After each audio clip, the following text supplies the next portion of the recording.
નમસ્કાર વિદ્યાર્થી મિત્રો, આજે આપણે ઘન અવસ્થા પાઠમાં 9મો લેક્ચર લેવા જઈ રહ્યા છીએ.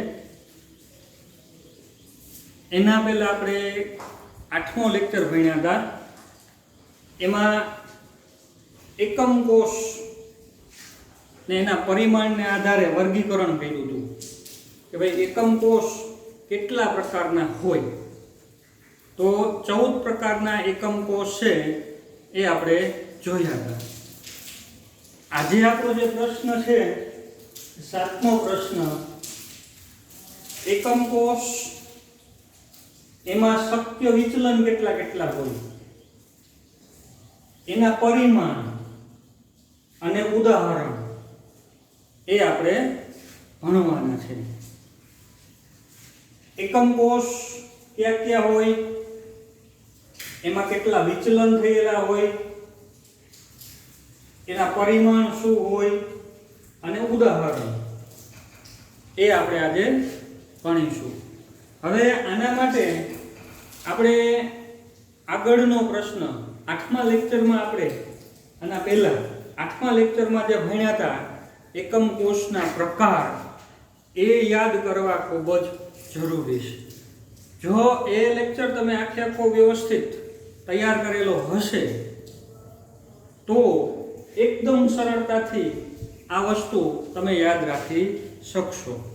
એટલે મારી દરેકને વિનંતી કે આ લેક્ચર જોયા પહેલા એકવાર તમારે 8મો લેક્ચર છે એ ખાસ જોઈ લેવો, બરોબર છે. ફરીથી તાજો કરી લેવો, એને પાકો કરી અને તૈયાર કરી લો.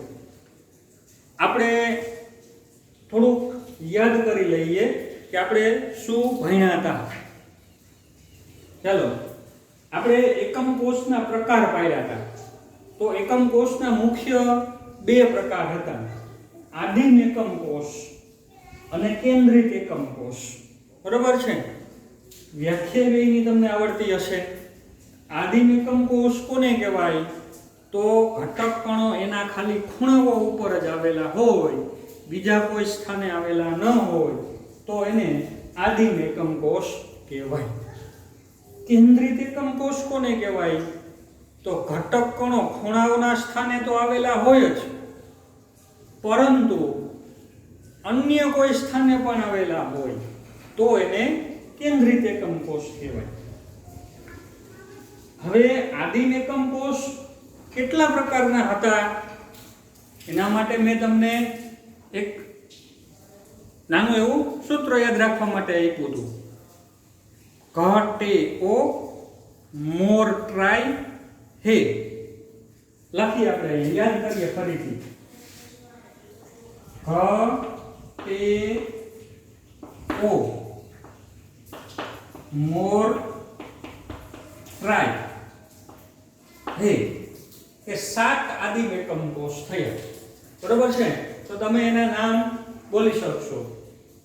ઘન, ટેટ્રાગોનલ, ઓર્થોરોમ્બિક, મોનોક્લિનિક, રોમ્બોહેડ્રલ, ટ્રાઇક્લિનિક અને હેક્સાગોનલ, બરોબર છે.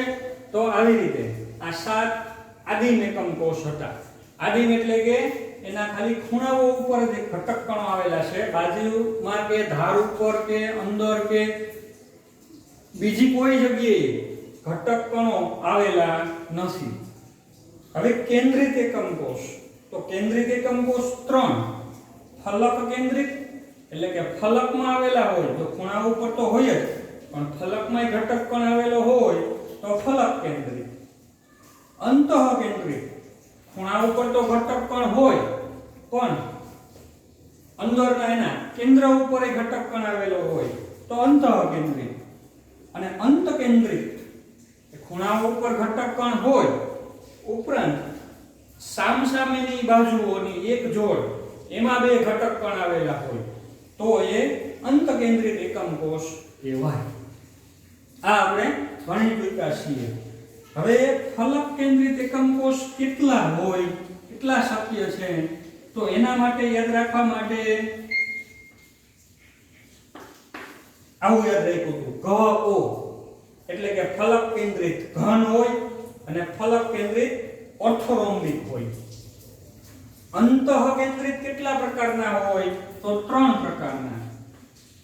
ઘટે એવો એટલે કે અંતઃ કેન્દ્રિત ઘન પ્રકારનો હોય, અંતઃ કેન્દ્રિત ટેટ્રાગોનલ હોય અને અંતઃ કેન્દ્રિત ઓર્થોરોમ્બિક હોય. અંત કેન્દ્રિત તો 2 જ પ્રકાર હોય. કોમો અંત કેન્દ્રિત ઓર્થોરોમ્બિક હોય અને અંત કેન્દ્રિત મોનોક્લિનિક હોય. તો આવી રીતે 14 પ્રકારના જે એકમ કોષ હોય છે એ આપણે આના પહેલા જે 8મો લેક્ચર હતો એમાં આપણે ભણી ચૂક્યા છીએ. બરોબર? તો આ તમારે ખૂબ જ તૈયાર કરવાની જરૂર છે, કારણ કે એનો ઉપયોગ કરીને જ આપણે આ કોષ્ટક છે એ તૈયાર કરવાનું છે. અને બીજું એક કે આ જે કોષ્ટક છે એ મોસ્ટ આઈએમપી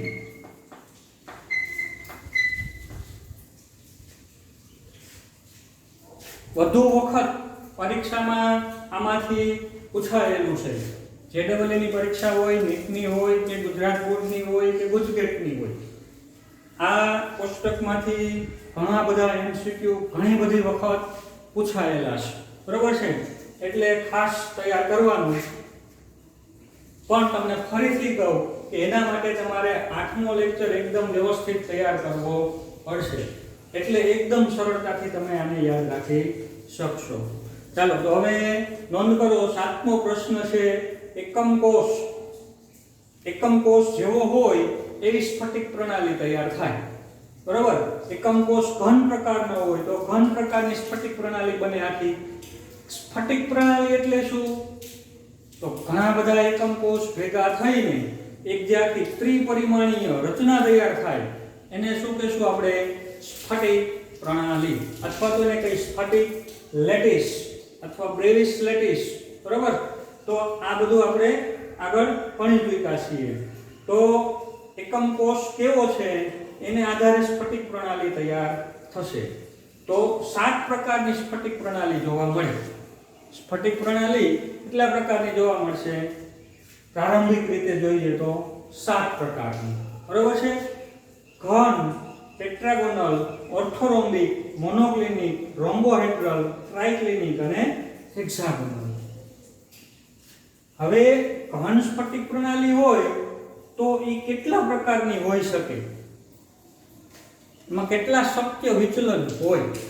ઘન કેટલા હોય? તો અહીં જો ઘન કેટલા આવશે? 3 ઘન હોય. આદિમ ઘન હોય, ફલક કેન્દ્રિત ઘન હોય અને અંતઃ કેન્દ્રિત ઘન હોય. બરોબર છે? ઘન કેટલી જગ્યાએ એવા? આદિમમાં આવ્યું. ફલક કેન્દ્રિત ઘન હોય, અંતઃ કેન્દ્રિત ઘન હોય, અંત કેન્દ્રિત ઘન હોય નહીં. બરોબર છે?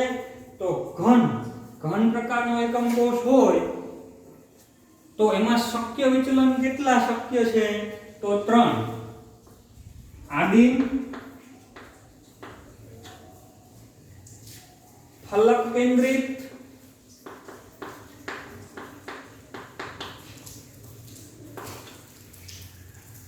અને અંતઃ કેન્દ્રિત.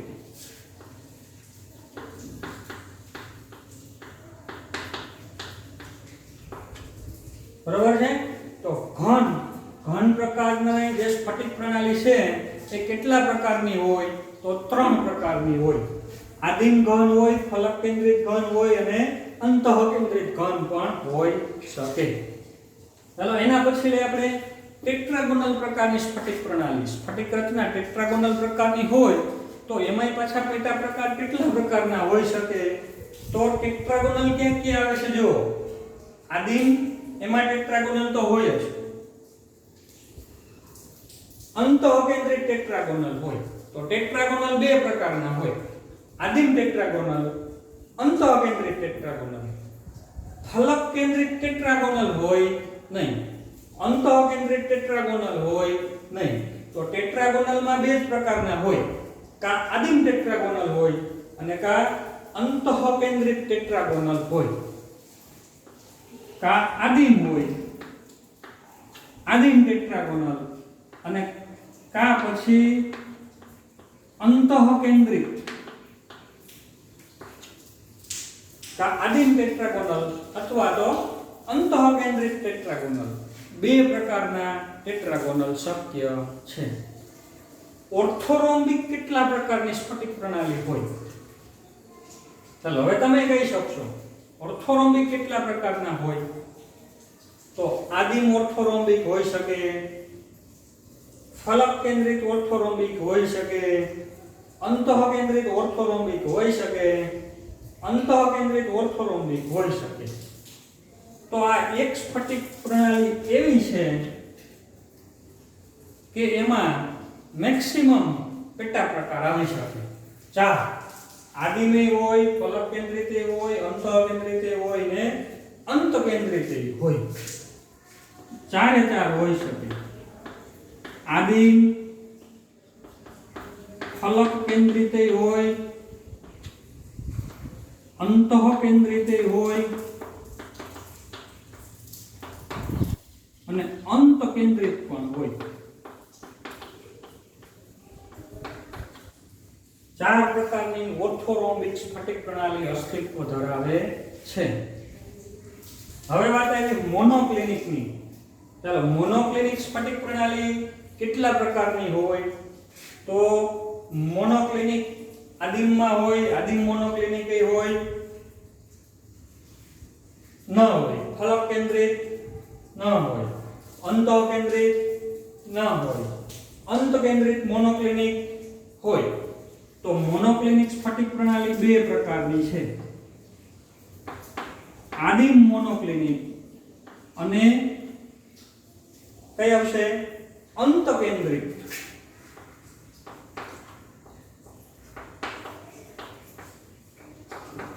અંતકેન્દ્રિત મોનોક્લિનિક બે પ્રકારની મોનોક્લિનિક રચના છે એ જોવા મળે છે કુદરતમાં. રોમ્બોહેડ્રલ. તો રોમ્બોહેડ્રલ હવે અહીં જોવા મળશે નહીં. એટલે કે કેન્દ્રિત એકમ કોષમાં રોમ્બોહેડ્રલ ક્યાંય જોવા મળશે નહીં. રોમ્બોહેડ્રલ માત્ર ખાલી આદિમ રોમ્બોહેડ્રલ જ અસ્તિત્વ ધરાવે છે. તો રોમ્બોહેડ્રલમાં માત્ર ખાલી આવશે આદિમ રોમ્બોહેડ્રલ. એવી જ સ્ફટિક પ્રણાલીઓ કુદરતમાં જોવા મળે છે. ટ્રાયક્લિનિક. તો ટ્રાયક્લિનિક પણ કેન્દ્રિત એકમ કોષમાં ક્યારેય ટ્રાયક્લિનિક રચના જોવા મળશે નહીં. માત્ર ને માત્ર ટ્રાયક્લિનિક ખાલી આદિમ એકમ કોષમાં જોવા મળશે.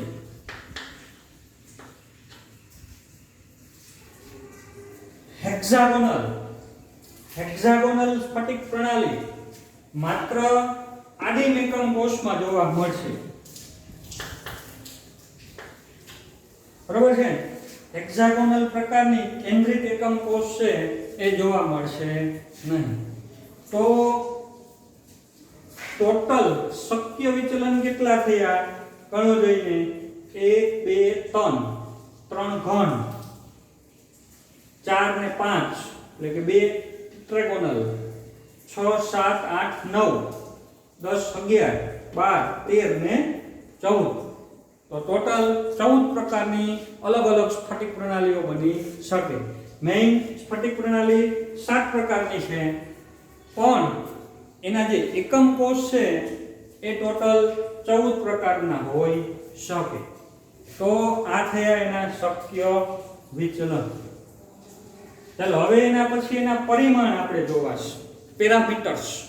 પેરામીટર્સ એટલે દાખલા તરીકે આ એક એકમ કોષ છે, આવી રીતે આ એક આપણે સમજવા માટે સમઘન રાખ્યો છે. બરોબર? તો હવે એના પેરામીટર કયા થયા? તો આ એક એની લંબાઈ, આ એની પહોળાઈ અને આ એની ઊંચાઈ. એટલે કે A, B અને C જે આપણે આગળના 8મા લેક્ચરમાં ભણી ચૂક્યા છે. ઘન. તો ઘનના પેરામીટર યાદ કરો. ઘનના પેરામીટર આપણે શું લખેલા છે? એના અક્ષીય ધાર તો A બરાબર B બરાબર C. લંબાઈ, પહોળાઈ, ઊંચાઈ સરખી હોય. ખૂણો તો B અને C વચ્ચેનો ખૂણો આલ્ફા બીટા અને આ ગેમા ત્રણેય ખૂણા કેવા હશે 90 ડિગ્રીના કાટખૂણો તો આલ્ફા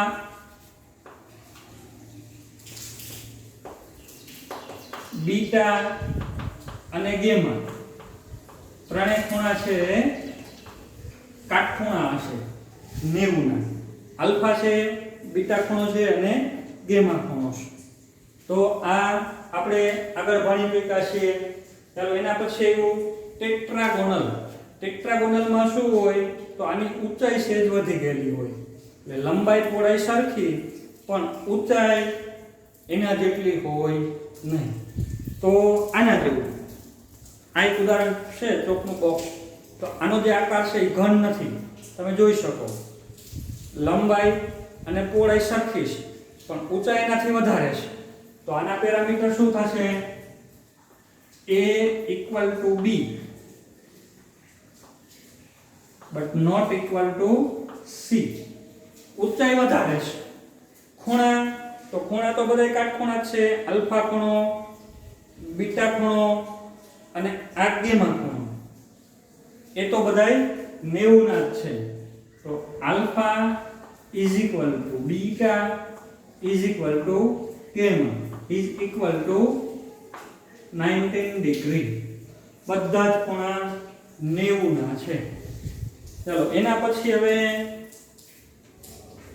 ઓર્થોરોમ્બિક તો આ જે ચોકનું બોક્સ છે એ ઓર્થોરોમ્બિક છે એની લંબાઈ એની પહોળાઈ અને એની ઊંચાઈ બરાબર તમે જોઈ શકો આને શું કહેવાય ઘન કહેવાય ના આને ટેટ્રાગોનલ કહેવાય ના તો આને શું કહેશું ઓર્થોરોમ્બિક આકાર કહેવાય આને શા માટે તો a not equal to b not equal to c a b અને c લંબાઈ પહોળાઈ અને ઊંચાઈ ત્રણેય જુદી જુદી છે હવે ખૂણા શું દેખાય છે આમાં તો 90 ના જ છે બધા 90 નો ખૂણો છે આ બે ધાર વચ્ચેનો જે ખૂણો છે b અને a અને c વચ્ચેનો એ પણ 90 નો છે અને ab નો ખૂણો આ એ પણ 90 નો છે તો alpha is equal to beta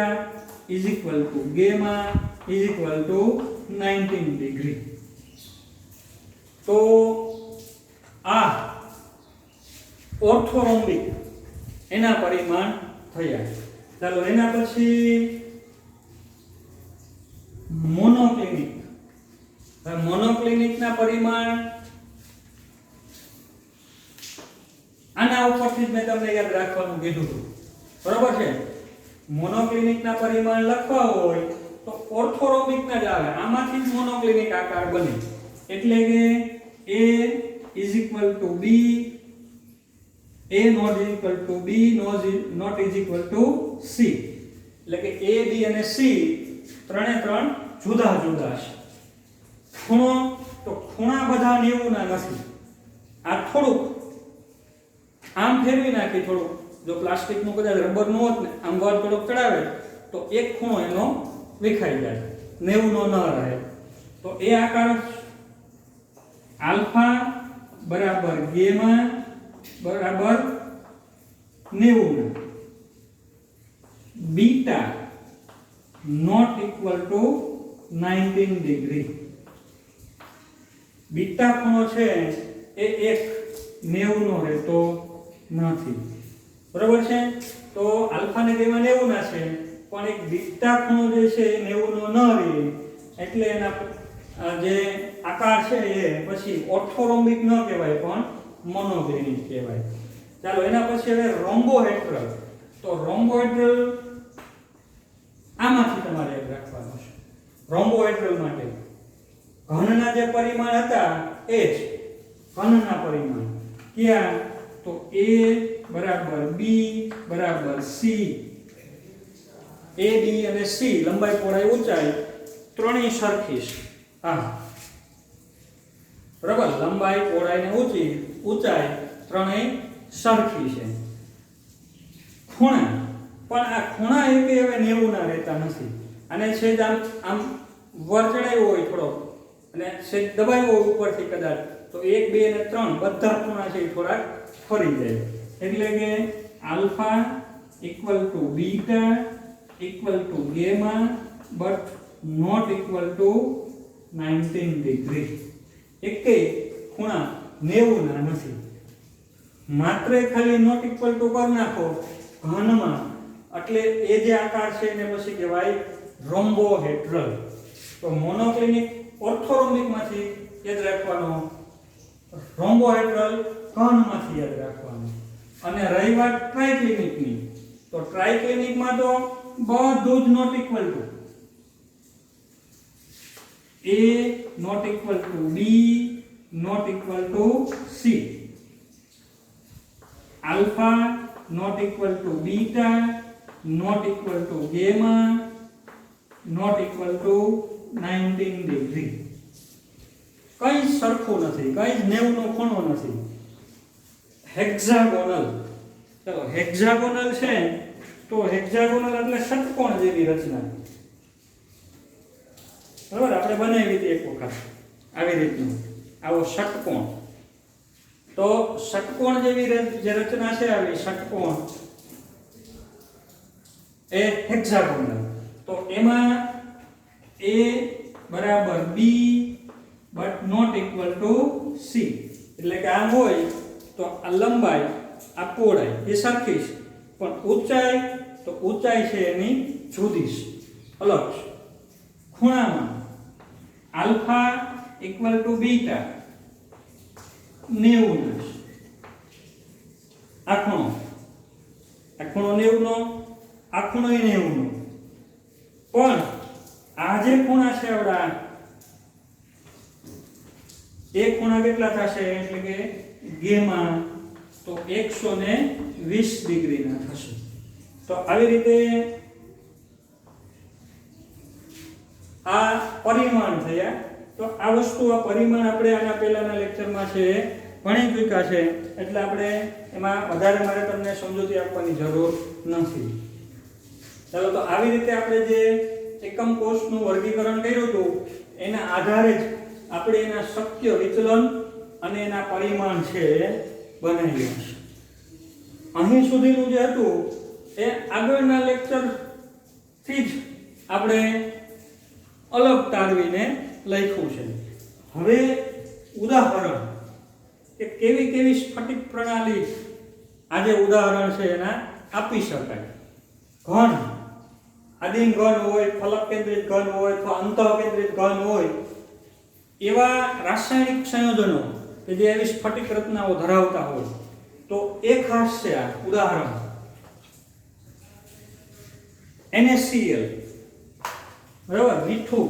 આપણે એની સ્ફટિક પ્રણાલીઓ આના પછીના જે સ્ફટિકની રચનાઓ લેશું એમાં વિસ્તૃત સમજશું.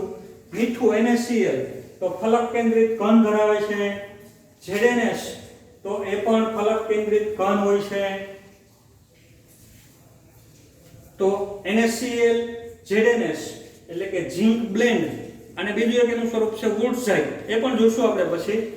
ZnS ઝિંક બ્લેન્ડ અને વુડઝાઇટ બંને ઘન પ્રકારની સ્ફટિક રચના ધરાવે છે. કેટલીક ધાતુઓ કોપર, સિલ્વર, સોનું, પ્લેટિનમ આવી ધાતુઓ છે એ પણ ઘન પ્રકારે સ્ફટિક પ્રણાલી ધરાવે છે. સોનાનો ટુકડો હોય તો એમાં સોનાના બધા પરમાણુઓ કઈ રીતે ગોઠવાયેલા હોય તો ઘન પ્રકારની સ્ફટિક રચના છે બનતી હોય છે. એ સિવાય ડાયમંડ એટલે કે હીરો. હીરો જે છે એ પણ ઘન પ્રકારની સ્ફટિક રચના ધરાવે છે. એ પણ આપણે એની સ્ફટિક રચનાનો પછીથી અભ્યાસ છે કરીશું. Calcium fluoride CaF2, cuprous oxide Cu2O આ બધા છે એ ઘન પ્રકારની સ્ફટિક રચનાના ઉદાહરણ છે. ટેટ્રાગોનલના ઉદાહરણ તો ટ યાદ રાખવાનો. ટેટ્રાગોનલનો ટ ઉપરથી ટીન. બરાબર, ટેટ્રાગોનલનો ટ યાદ રાખવાનું એટલે તમને યાદ આવશે કે ટેટ્રાગોનલ ઉદાહરણ યાદ રાખવું હોય તો ટીન. ટીન મીન્સ SN, સફેદ ટીન. ટીન બે પ્રકારના હોય છે, સફેદ ટીન અને ભૂખરું ટીન. એમાંથી સફેદ ટીન જે છે એ આ પ્રકારની ટેટ્રાગોનલ પ્રકારની સ્ફટિક રચના ધરાવે છે. એનો એક oxide tin SnO2, tin oxide, એનો ઓક્સાઇડ છે SnO2. એવી જ રીતે TiO2, ટિટેનિયમનો ઓક્સાઇડ, અને CaSO4, કેલ્શિયમ સલ્ફેટ. તો આ ઉદાહરણ યાદ રાખવાના 4 ઉદાહરણ છે: સફેદ tin, SnO2, TiO2, calcium sulphate. આ બધા ટેટ્રાગોનલ પ્રકારની સ્ફટિક રચના ધરાવે છે. ઓર્થોરોમ્બિક, એમાં તો નામ ઉપર જ યાદ છે ઓર્થોરોમ્બિક. તો ઓર્થોરોમ્બિક સલ્ફર, બરાબર, સલ્ફર બે પ્રકારની સ્ફટિક રચના ધરાવે: ઓર્થોરોમ્બિક સલ્ફર અને મોનોક્લિનિક સલ્ફર. આ જે સલ્ફરના બે પ્રકાર છે એ એની સ્ફટિક રચનાનો કેવો પ્રકાર છે એના ઉપરથી તેના નામ પડેલા છે. આ એના બે અપર રૂપ કહેવાય સલ્ફરના, એ પણ આપણે પછીથી ભણશું. ઓર્થોરોમ્બિક સલ્ફર અને મોનોક્લિનિક સલ્ફર. તો ઓર્થોરોમ્બિક આકાર હોય તો એને ઓર્થોરોમ્બિક સલ્ફર કહેવાય, મોનોક્લિનિક આકાર ધરાવતું હોય તો એને મોનોક્લિનિક સલ્ફર કહેવાય. તો આ બે તો યાદ રહી જાય વાત છે ભાઈ. ઓર્થોરોમ્બિક નું ઉદાહરણ ઓર્થોરોમ્બિક સલ્ફર, મોનોક્લિનિક નું ઉદાહરણ મોનોક્લિનિક સલ્ફર. ઓર્થોરોમ્બિક સલ્ફર એ ઉપરાંત પોટેશિયમ નાઇટ્રેટ KNO3, એવી જ રીતે પોટેશિયમ સલ્ફેટ K2SO4. તો પોટેશિયમના બે સંયોજનો પોટેશિયમ નાઇટ્રેટ, પોટેશિયમ સલ્ફેટ એ ઓર્થોરોમ્બિક પ્રકારની સ્ફટિક રચના ધરાવે છે. એ ઉપરાંત બીજા અન્ય sulphate, barium sulphate, magnesium sulphate, આ પણ ઓર્થોરોમ્બિક સ્ફટિક રચના ધરાવે છે. મોનોક્લિનિકમાં તો મોનોક્લિનિક સલ્ફર Na2SO4 10H2O, જળયુક્ત સોડિયમ સલ્ફેટ Na2SO4 ની સ્ફટિક રચના ભેજયુક્ત હોય તો એની સ્ફટિક રચનામાં પાણીના અણુઓ પણ સ્ફટિક રચનામાં ભાગ લેતા હોય. તો Na2SO4 10H2O. તો મોનોક્લિનિક રચના ધરાવે છે. રોમ્બોહેડ્રલ માં બે ઉદાહરણ CaCO3 અને HGS, કેલ્શિયમ કાર્બોનેટ, પણ સ્ફટિકમય સ્વરૂપે એની ખનિજમાં જ્યારે હોય ત્યારે કેલ્સાઇટ,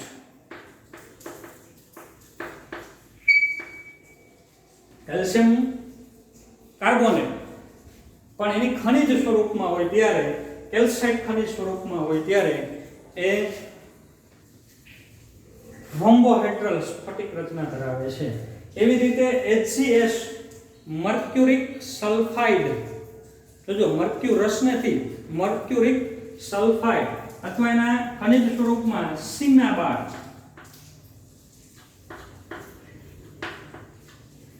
સિન્નાબાર તરીકે પણ ઓળખાય છે. તો બે યાદ રાખજો, રોમ્બોહેડ્રલમાં કેલ્સાઇટ અને cinnabar. Potassium dichromate H3BO3, boric acid H3BO3, boric acid, potassium dichromate, boric acid, અને કોપર સલ્ફેટ CuSO4 પણ ભેજયુક્ત 5H2O. તો આ ત્રણ પોટેશિયમ ડાઇક્રોમેટ, બોરિક એસિડ અને કોપર સલ્ફેટ ઇન્ટુ 5H2O. તો ટ્રાઇક્લિનિક રચનામાં અસ્તિત્વ ધરાવે છે. ટ્રાઇક્લિનિક પ્રકારની સ્ફટિક રચના ધરાવે છે. હેક્ઝાગોનલ, હેક્ઝાગોનલ તો આપણે ભણી ગયા ના પહેલા સ્ફટિક રચના ગ્રેફાઇટ અને હીરો, બરાબર છે, ની સ્ફટિક રચના ભણી ગયા.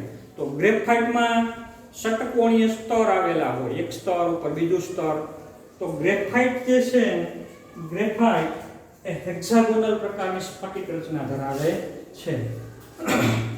એ ઉપરાંત થોડાક હેક્ઝાગોનલ એ તમારે આ યાદ રાખજો આના ઉપરથી ZnS, Zn અને S યાદ રાખવા માટેની ખાલી કહું છું, બરોબર? એની યાર બાકી કોઈ સંબંધ નથી સીધો, પણ યાદ રાખવા માટે ZnS ઉપરથી ZnO, ઝિંક ઓક્સાઇડ હેક્ઝાગોનલ પ્રકારની સ્ફટિક રચના ધરાવે છે. CdS, cadmium sulphide, cadmium sulphide CdS એ પણ હેક્ઝાગોનલ પ્રકારની સ્ફટિક રચના ધરાવે છે. તો આ એના ઉદાહરણ જે છે એ ખૂબ જ અગત્યના છે. તો વિદ્યાર્થી મિત્રો, આ જે કોષ્ટક છે મોસ્ટ IMP છે, આમાંથી MCQ પૂછાય છે. કેવા પ્રકારના MCQ પૂછી શકે?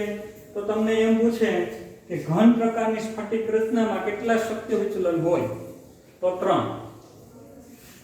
એવી કઈ સ્ફટિક પ્રણાલી છે કે જે વધુમાં વધુ વિચલન ધરાવે છે? તો ઓર્થોરોમ્બિક. કેટલા વધુમાં વધુ વિચલન છે એમાં? 4. બરાબર. બે પ્રકારના શક્ય વિચલન હોય એવી સ્ફટિક પ્રણાલીઓ કઈ કઈ? તો એક ટેટ્રાગોનલ અને મોનોક્લિનિક. આ બે એવી છે કે જેમાં બે પ્રકારના શક્ય વિચલન હોય. તો આવા MCQ છે એ તમને પરીક્ષામાં પૂછી શકે. અને ખાસ આ પરિમાણ કે ભાઈ ઓર્થોરોમ્બિક સ્ફટિક પ્રણાલીના પરિમાણ જણાવો. તો ઓર્થોરોમ્બિકના A ≠ B ≠ C alpha beta gamma બધા ન્યુના આ એના પરિમાણ થયા. ઉદાહરણ કેલ્સાઇટની સ્ફટિક રચનાના પરિમાણ જણાવો. તો તમને ખબર હોવી જોઈએ કે કેલ્સાઇટની સ્ફટિક રચનાના પરિમાણ શું થશે? તો આ ગ્રેફાઇટનો એકમ કોષ કેવા પરિમાણ ધરાવતો હશે? તો આ એના પરિમાણ થયા. બરાબર.